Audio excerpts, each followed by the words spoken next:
علیہ وسلم کی حدیث کا مفہوم ہے کہ جو عورت ہے اس سے 4 وجوہات کی بنا پر شادی کی جاتی ہے.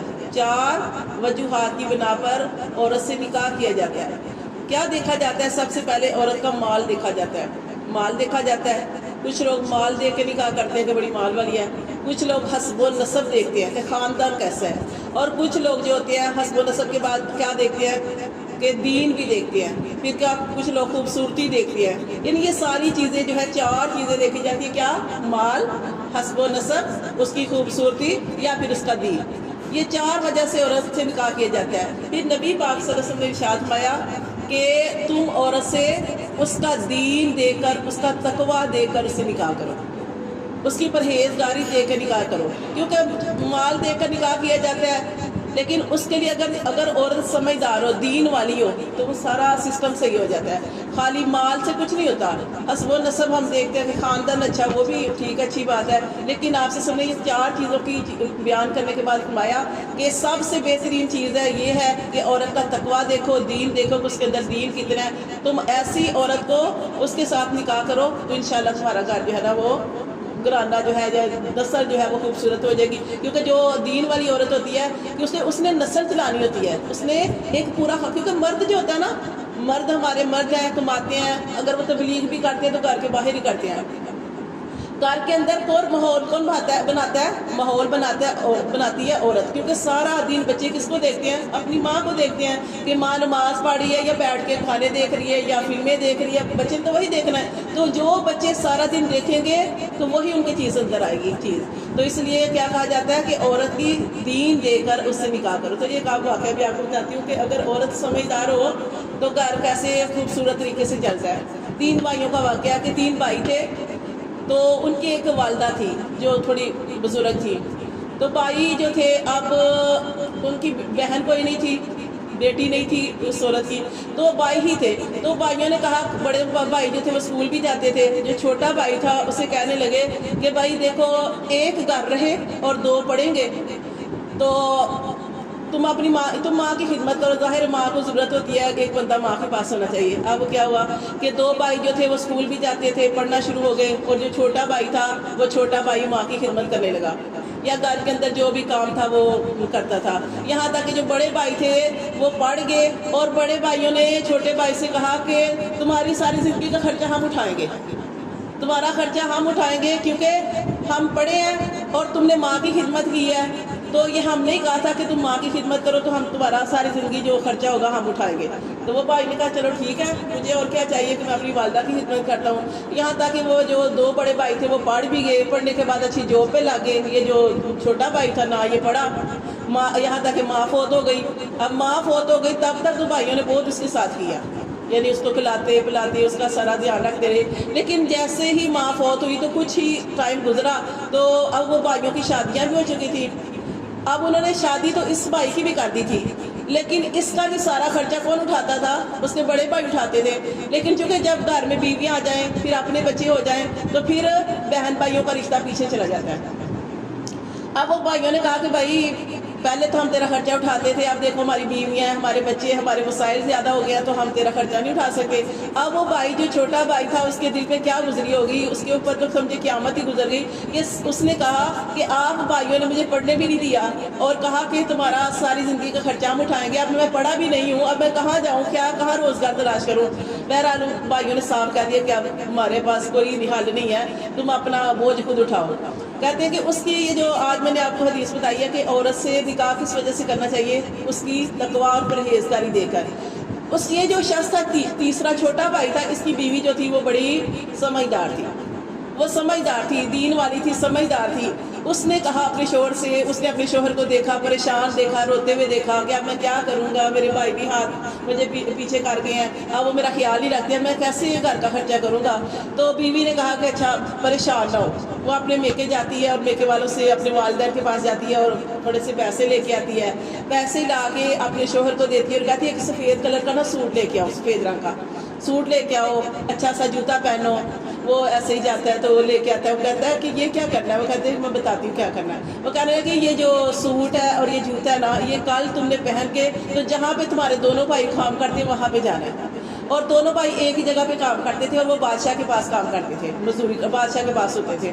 اب وہ کیا ہوتا ہے کہ نا اگلے دن وہ عورت جو ہوتی ہے نا اپنے شوہر کو اتنا وہ جو نیا سوٹ ہے وہ دیتی ہے پہننے کے لیے، وہ پہنتا ہے، جوتے پہنتا ہے، اور وہ ظاہر اچھے کپڑے پہنے تو کیا شکل و صورت نکل آتی ہے، تو وہ نا اس کو کہتی ہے کہ جہاں تمہارے بھائی کام کرتے ہیں وہاں پہ چلے جاؤ، اور وہاں پہ جا کے نا تو یہ نہ کہنا کہ میں پڑھا لکھا نہیں ہوں، آپ نے کوئی ایسی بات نہیں کرنی، تو وہاں پہ جا کے کہنا کہ ایسے میں کام کی تلاش میں آیا ہوں۔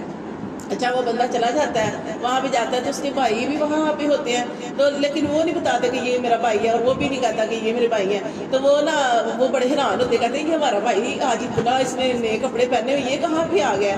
تو بہرحال نا وہ جو نا وہاں پہ اس وقت جو منشی ہوتا ہے وہ کہتا ہے کہ بھائی تمہیں کیا کام ہے، کیا کرنے آئے ہو؟ تو کہتا ہے میں نا میں کام کی جاب کے لیے آیا ہوں۔ تو وہ نا بہرحال جو بھی بات ہوتی ہے ظاہر بادشاہ تک پہنچتی ہے، وہ منشی جا کے بادشاہ کو بتاتا ہے کہ ایسے نا ایک آدمی آیا ہے، تو وہ بادشاہ کہتا ہے کہ کیا کرنے آیا؟ وہ کہتا ہے وہ جاب کی تلاش میں آیا۔ وہ کہنے لگا کہ اچھا ایسا کرو، ہمارے پاس پہلے بھی جس کام کے لیے وہ آیا تھا وہ کہنے لگا کہ 2 آدمی ہمارے پاس پہلے ہی لگے ہوئے ہیں۔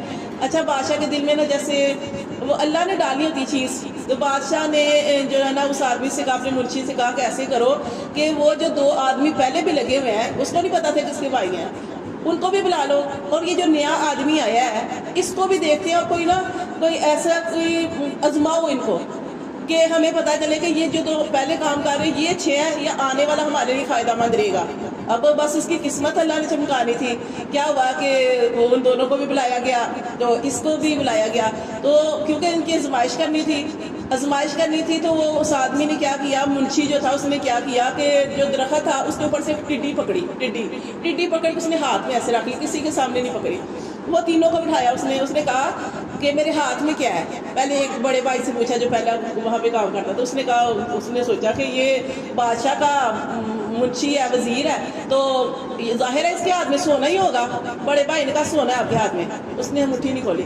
دوسرے بھائی سے پوچھا تو اس نے کہا کہ اس نے سوچا اس نے سونا کا میں ہیرا کہہ دے، تو اس نے کہا آپ کے ہاتھ میں ہیرا ہے۔ تیسرے سے کہا کہ میرے ہاتھ میں کیا ہے؟ تو تیسرا جو تھا نا وہ تو اپنے آپ کو کہہ رہا تھا کہ ٹڈے تو پھنس گئے ہیں، کہ ٹڈے تو آج ہاتھ میں آ گیا، وہ تو یہ کہہ رہا تھا کہ ٹڈے آج تو ہاتھ میں آ گیا، مٹھی میں آ گیا، ٹڈے آج تو مٹھی میں آ گیا، تو تھا بھی وہ مٹھی میں، تو تھا بھی وہ ٹڈا ہی تھا۔ وہ نا وہ جب منشی جو ہوتا ہے نا وہ بڑا حیران ہوتا ہے، وہ تو اپنے آپ کو کہہ رہا تھا کہ ٹڈے تو آج ہاتھ میں آ گیا، مٹھی میں آ گیا۔ اب وہ نا مٹھی کھولتا ہے تو واقعی وہی ہوتا ہے، وہ نا بس وہ کہتا ہے، وہ اس کو بادشاہ کے پاس لے کے جاتا ہے، بادشاہ کے پاس جاتا ہے اور اسے جا کے کہتا ہے کہ میں تو حیران ہوں کہ یہ 2 آدمی ہمارے پاس پہلے سے کام کر رہے ہیں، ان کو پتہ نہیں چلا، اور اس نے آتے ہمیں بتا دیا تھا، یہ تو ہمیں بڑا سمجھدار لگا ہے۔ تو وہ تو بیچارہ اپنی اسٹوری پریشان تھا کہ یہ میرے ساتھ ہو کیا رہا ہے، آج میں پھنس گیا ہوں، لیکن اللہ نے اس کی قسمت چمکا دی۔ اب وہ سارے اس کو سمجھدار سمجھنے لگے۔ اچھا بادشاہ نے کہا کیسے کرو، ان دونوں کو نکال دو، ہمیں تو ایک سمجھدار شخص مل گیا تو اس کو رکھ لو۔ اب وہ بھائی جو کام پہ لگے ہوئے تھے ان دونوں کو نکال لیا گیا، اور یہ جو تھا کام پہ لگ گیا۔ اب یہ نا خوش بھی تھا اور پریشان بھی تھا۔ خوش اس لیے تھا کہ یہاں پہ کام پہ لگ گیا، اور پریشان اس لیے تھا کہ اب میں کیا کروں گا، یہ تو تکا چل گیا۔ اچھا چلو وہاں پہ سارا دن رہا، جب گھر گیا تو گھر جا کے نا تو اپنی بیوی سے کہنے لگا کہ جو تم نے مجھے کپڑے اور یہ سارا کچھ میرا حلیہ بنایا، اور دیکھنے میں لگتا کہ میں بڑا پڑھا لکھا ہوں، تو آج میرا تکا بھی چل گیا، تو یہ نہ ہو کہ آگے میرا کیا بنے گا۔ بیوی کہتی ہے اچھا آپ نے ایسے کرنا ہے کہ آپ نے کل بھی جانا ہے اور زیادہ باتیں نہیں کرنی، بس زیادہ باتیں نہیں کرنی، اور بس خاموشی سے بیٹھ جانا اور دیکھتے رہنا کہ کیا ہو رہا ہے۔ اچھا وہ ایسے ہی جاتا رہا، کچھ دن جو تھا وہ جاتا رہا۔ پھر کیا ہوا کہ اس دن کچھ دنوں بعد نا بادشاہ کی جو بیٹی تھی نا وہ نا ایسے چشمے پہ گئی، منہ ہاتھ دھویا، اس نے ہار پہنا ہوا تھا، ہار اتار کے اس نے ایک جگہ پہ رکھا، ایک جگہ پہ رکھا۔ یہ آدمی نا دور سے دیکھ رہا تھا، ٹھیک ہے، تو اس نے ہاتھ منہ دھویا، آپ کو پتا ٹھنڈا پانی ہوتا ہے، تو اس نے اپنا ہار بھی اتار کے تو رکھ دیا۔ اب یہ ہاتھ منہ دھو کے فارغ ہوئی اور دیکھا اس نے اپنا ہار، تو ہار نہیں ملا، تو بادشاہ کی بیٹی تھی، اس نے پرواہ نہیں کی کہ میرا ہار جو ہے وہ گم ہو گیا وہ۔ لیکن اگلے دن اس نے اپنے باپ سے کہا کہ اچھا، پھر جب اس نے کیا دیکھا کہ وہ جو ہار تھا نا ایک بطخ آئی، اور وہ ہار جو تھا نا اس آدمی کو یہ نہیں پتا کہ اس کا ہار ہے، اس نے بس دیکھا کہ کوئی چیز بطخ نے جو ہے نا منہ میں ڈالی ہے اور کھا لی ہے۔ بہرحال اس نے نا وہ آدمی دور تھا، اس نے پتھر بھی مارا اور وہ لنگڑا کے نا بھاگ گئی۔ تو اس کو اتنا پتہ نہیں چلا کہ اس نے کیا کھایا کیا نہیں. اچھا اگلا دن ہوا تو اس نے بادشاہ جو تھا بیٹھا ہوا تھا, تو اس کی بیٹی نے کہا کہ اپنے باپ سے کہا کہ میرا ہار جو ہے نا, ایسے میں وہاں پہ چشمے پہ منہ ہاتھ دھونے گئی تھی تو میرا ہار گم گیا. تو باپ نے پتا کیا کہا, باپ نے کہا کہ میرے پاس ایک سمجھدار آدمی ہے, وہی جس نے وہ ہار کہا, میرے پاس ایک سمجھدار آدمی ہے, بیٹی پریشان نہ ہو, میں اس کو بلاتا ہوں, کوئی حل نکلے گا. اب اس کو بادشاہ کا نا یقین پال گیا ہوا تھا اس کے اوپر. اب اس آدمی کو بلایا تو اس سے کہا کہ ایسے نا میری بیٹی کا ہار گم گیا ہے, تو تمہارے پاس کوئی طریقہ ہے کہ وہ ہار واپس آ جائے. وہ کہنے لگا لو یہ تو کوئی بات ہی نہیں ہے, ہو جائے گا. وہ کہتے ہیں کہ اچھا پھر اس نے کہا کہ ایسے کرو 100 بطخیں چاہیے مجھے. بادشاہ کہتا ہے ہار کا بطخوں سے کیا تعلق؟ اس نے کہا کہ نہیں, بس میں نے جیسے کہا ویسے کرے. اب وہ نا اس نے کہا کہ بادشاہ نے کہا چلو بھائی ہار مل جائے گا سونے کا, اور کیا چاہیے, ہیرے کا سونے کا ہار تھا. اس نے کہا کہ مل جائے گا تو اور کیا چاہیے, بطخیں منگوا لیتے ہیں. اس نے کہا یہاں قریب جو بطخیں ہیں نا وہ آپ کٹھی کریں. وہ بطخیں جب کٹھی کی گئی تو اس کے اندر نا ایک لنگڑی تھی. اب اس نے کہا, اس آدمی نے کہا کہ ان بطخوں کے اندر جو لنگڑی ہے نا اس کو آپ نے ذبح کرنا ہے. وہی اس کو ذبح کیا تو اس کے اندر سے ہار اس کے پیٹ میں موجود تھا. اب بادشاہ کا یقین اور بڑھ گیا, انہیں کہنے لگا لو جی. اب وہ اس کو جو تنخواہ بادشاہ نے رکھی تھی اس کی تنخواہ بھی ڈبل ہو گئی. وہ بڑا خوش بھی تھا, وہ پھر ساتھ ساتھ پریشان بھی تھا کہ تکا پھر چل گیا. اب وہ کیا کروں. اب وہ گھر گیا تو پھر بیوی سے کہا, بیوی نے کہا چپ کر کے اپنا کام کرتے رہو, اللہ ہمارے اوپر مہربان ہے, تو جتنی دیر ہمارا کام چلتا ہے آپ یہاں پہ کام کرتے رہے. اچھا اس طرح کچھ ٹائم گزر گیا. اب کیا تھا, لیکن اب وہ بادشاہ کی نظر میں بہت سمجھدار تھا, آگے لوگوں کی نظر میں بڑا سمجھدار بن گیا تھا کہ بڑا سیاح بندہ ہے. اب کیا ہوا, ایک دن بادشاہ کا سارا خزانہ جو ہے نا چوری ہو گیا. جتنا اس کا سونا چاندی مال جو کچھ بھی تھا, پیسے سارے جو تھے وہ چوری ہو گئے. جب وہ چوری ہو گئے تو اس نے کہا, بڑا پریشان تھا بادشاہ, ظاہر اس کا سارا مال چوری ہو گیا. اب وہ بڑا پریشان تھا کہ اب میں کیا کروں. پھر اس کے ذہن میں آیا کہ وہ سیاح بندہ ہے تو اس کو بلاتا ہوں. اسے بلایا, اسے کہا کہ ایسے میں تو بس اب تمہارے اوپر ہی نظر ہے, مجھے تو تم ہی سمجھدار لگتے ہو, تو اب میرا سارا خزانہ جو چوری ہو گیا تو اس کا کوئی حل. وہ کہنے لگا کہ آپ ایسے کہ مجھے 8 دن دیں, 8 دن دیں تو میں کچھ کرتا ہوں. بادشاہ نے کہا کوئی بات نہیں, 8 دن دیتا ہوں, ہو سکتا ہے میرا خزانہ واپس آ جائے. بادشاہ کو تو پکا یقین تھا اس کے اوپر, لیکن وہ آدمی نے 8 دن لے لیے سوچنے کے لیے. لیکن اب وہ پریشان تھا, 7 دن گزر گئے اور اسے کوئی صورت نہیں ملی تھی کہ کیا کیسے میں بادشاہ کا خزانہ واپس لے کے آؤں, کیسے چوروں کا پتہ لگاؤں. اچھا اب کیا ہوا کہ جس نے چوری کی تھی, جن لوگوں نے چوری کی تھی وہ 8 لوگ تھے. وہ 8 لوگ تھے اور سارے جانتے تھے, یہ آدمی مشہور ہو گیا تھا کہ یہ بادشاہ کی محفل میں جو آدمی آیا وہ بڑا ہی سمجھدار ہے, اس کی ہر بات صحیح ثابت ہوتی ہے. اب وہ نا چور جو تھے نا 4 جنہوں نے چوری کی تھی وہ پریشان تھے, وہ آپس میں باتیں کر رہے تھے, یار وہ آدمی نے اگر ہمارا بتا دیا تو ہمارے تو کوئی عزت نہیں رہنی, اور بادشاہ نے ہمارا وہ حال کرنا ہے, وہ ہمیں عبرت ناک ہمیں سزا دینی ہے, تو اب ہم کیا کریں. وہاں پہ مخیر لگے کیسے کرتے ہیں, رات کو اس کے پاس جائیں گے, کچھ اس کو بھی دیں گے, اس طرح ہمارا جو معاملہ ہے نا چلو وہ بھی کچھ اس کو دیں گے, لالچ دیں گے, کچھ وہ اس کو دے دیں گے, کچھ اپنے پاس رکھ لیں گے. ابھی وہ سوچ رہے تھے. ادھر وہ آدمی بڑا پریشان تھا کہ 7 دن گزر گئے ہیں, 1 رات رہ گئی ہے, 1 دن رہ گیا. اب بادشاہ کے پاس جاؤں گا تو کہاں سے یہ سارا جو ہے وہ اس کو بتاؤں گا, کوئی انتظام نہیں ہوا. اچھا وہ پریشان تھا, اپنے گھر میں بیٹھا ہوا ہے, کمرے میں بیٹھا ہوا ہے. اب وہ 7 لوگ 8 چور آئے, وہ جو بات کر رہے تھے نا کہ ہم اس کو کچھ دے دلا کے تو ہم خلاصی کر لیں گے, اور تاکہ ہماری بات بادشاہ کو نہ بتائے.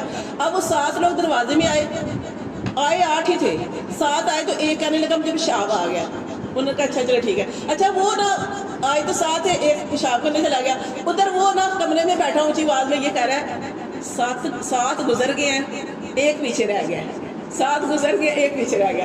اب جب اس نے یہ بات کہی نا, چور کو لگا کہ واقعی 7 تو ہم بھی ہیں, تو 1 جو پیچھے رہ گیا وہ تو ان کے اور زیادہ وہ تو پریشان ہو گئے. وہ کہنے لگے یہ تو واقعی وہی بات ہو گئی, یہ تو ہر بات جان لیتا ہے, اس کے مطلب ہے کہ یہ ہمارے بارے میں جانتا تھا. وہ نہ فٹافٹ آئے, انہوں نے کہا کہ مجھے پیشاب کرنے گیا, اس کو بلاؤ اور جلدی بلاؤ, اور آ کے نا 8 کے 8 نا اس کے نا پاؤں میں گر پڑے.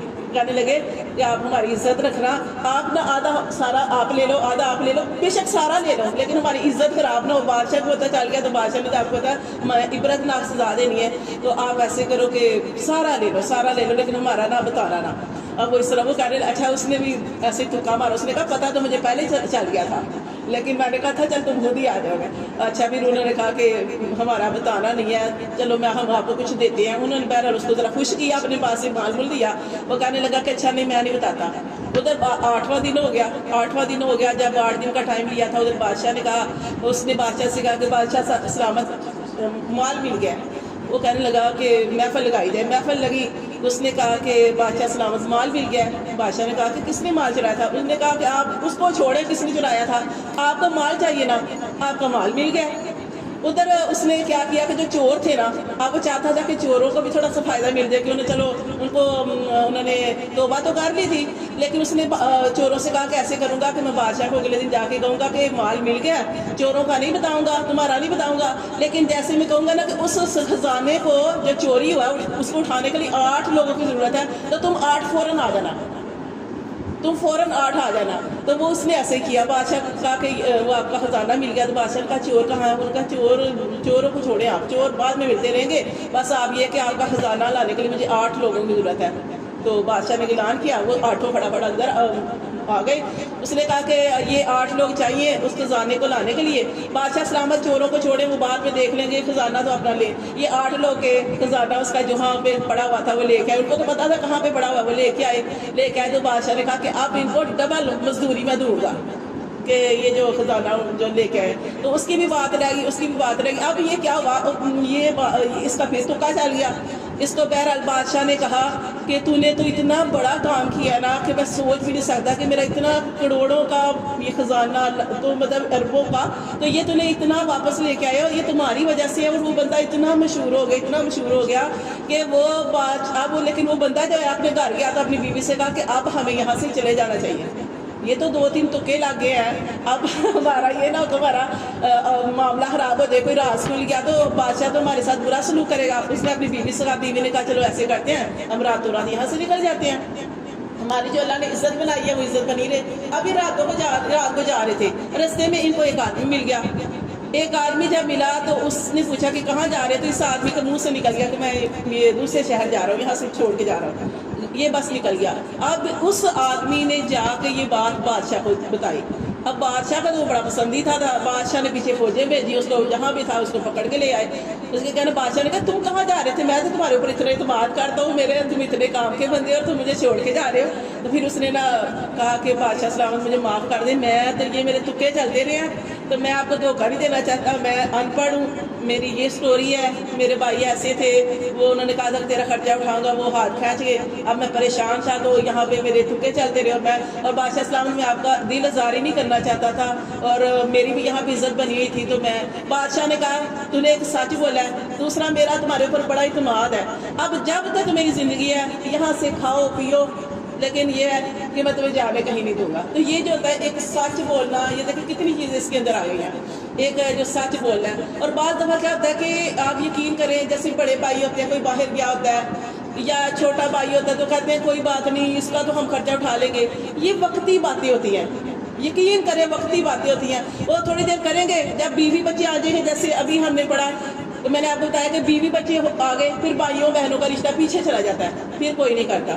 اس لیے ہمیشہ جو ہے نا خود محنت کرنی چاہیے, کسی کے اوپر نہیں کرنا چاہیے کہ میرا بھائی ہے, جیسے ہم کہتے ہیں یہ میرا بھائی ہے. آپ نے دیکھا ہوگا کہ کسی کے بھائی باہر گئے ہوتے ہیں تو وہ بڑی عیشوں میں ہوتے ہیں پیچھے ان کے گھر والے, کبھی گاڑیوں میں پھر رہے ہیں, کبھی ہر چیز. لیکن ایک وقت آتا ہے کہ وہ پھر جب بڑے بھائی ہاتھ کھینچ لیتے ہیں تو وہ جو دوسرا بھائی ہوتا ہے جو پاکستان میں رہ رہے ہوتے ہیں, وہ پھر کیا ہوتا ہے, پھر یہ ہوتا ہے کہ وہ ان کو برداشت نہیں ہوتی چیز, کبھی وہ نشوں میں لگ جاتے ہیں, کبھی بری سوسائٹی میں بیٹھنا شروع کر دیتے ہیں. تو اس لیے کبھی بھی یہ جو ہے اس طرح کا معاملہ نہیں کرنا چاہیے. یہ ساری چیزیں, اس سے بہت ساری چیزیں پتہ چلتی ہیں کہ کیا کرنا چاہیے کہ ہمیشہ خود محنت کرنی چاہیے. اور دوسری بات اس میں ہم یہ بھی پڑھا کہ والدہ کی اس نے خدمت کی تھی تو اللہ نے اس کو اجر بھی دینا تھا.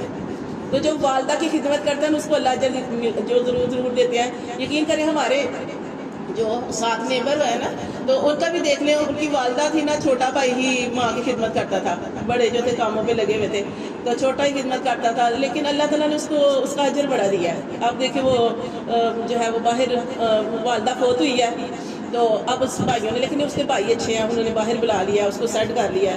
تو بہت کم لوگ ایسے ہوتے ہیں, لیکن اللہ تعالیٰ ہر انسان کو اس کی نیکی کا, اس نے جو بھی اخلاص کے ساتھ عمل کیا ہوتا ہے, اللہ تعالیٰ اس کو اجر ضرور عطا فرماتے ہیں. تو کوئی بھی آپ نے کام کرنا ہے, آپ کے ذمہ کوئی کام پڑ گیا, تو اس کو اخلاص کے ساتھ کریں, اللہ سے اجر لینے کے لیے کریں. بے شک وہ اللہ کی خدمت ہی ہے, لیکن اخلاص کے ساتھ کریں. یا پھر دوسری بات یہ کہ کسی کے اوپر توکل نہ کریں. کوئی آپ کو کہے نا کہ میں ہوں, تو یہ آپ نے یہ بات نہیں لیکن اللہ ہے، بس آپ نے یہ اپنے دل میں یہ چیز رکھنی ہے، کوئی جتنا مرضی کہ میں ہوں، لیکن آپ نے کہنا نہیں، دل میں کہنا اللہ اللہ ہے، وہی ہماری مدد کرے گا، تو اللہ پہ بھروسہ کرنا ہے پھر۔ ہاں جی، جب کوئی کہے گا نا میں ہوں میں کر دوں گا، آپ کا واقعی یقین کمزور ہو جائے گا۔ آپ کے پاس مال ہے، آپ کے پاس مال ہے، آپ طاقت والے ہیں، لیکن اپنی طاقت پہ کبھی بھروسہ نہ کریں۔ اللہ تعالیٰ مشکل کام کو آسان کر دیتے ہیں، اور آسان کام جس کو ہم سمجھتے ہیں میں تو کر لاں گی، اس کام کو اللہ مشکل بنا دیتے ہیں۔ ٹھیک ہے، اس لیے یہ ہوتا ہے توکل کہ اللہ کی ذات پہ آپ کے پاس مال بھی پڑا ہے، اسباب بھی ہے، ہر چیز بھی ہے، لیکن کہ جب تک اللہ کا حکم نہیں ہوگا میرا کام ہی نہیں ہوگا۔